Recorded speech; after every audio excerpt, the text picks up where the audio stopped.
जय जोहार, स्वागत है आपमन के न्यूज 36 छत्तीसगढ़ के आवाज में। मैं हूं आपमन के संग प्रकाश। अब खबर 36 में आगू बढ़ो।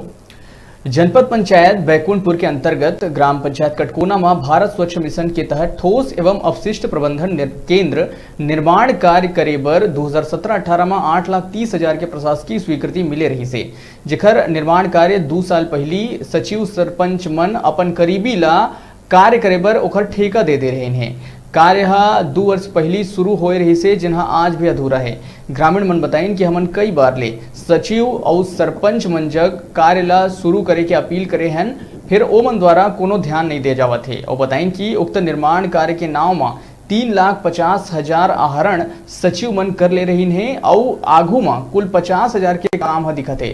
सचिव राम सकल कुशवाहा हमन बताइन कि काम प्रगति में है और उक्त काम ला जल्दी ही पूरा कर लिया जाए। वो काम अधूरा इसलिए है कि बरसात की वजह से काम नहीं हुआ। काम चालू किया जाएगा, उसको कर दिया गया है। कितने स्वीकृति था शासन से? स्वीकृति था 8,30,000 रुपया, 6,000 रुपये से था।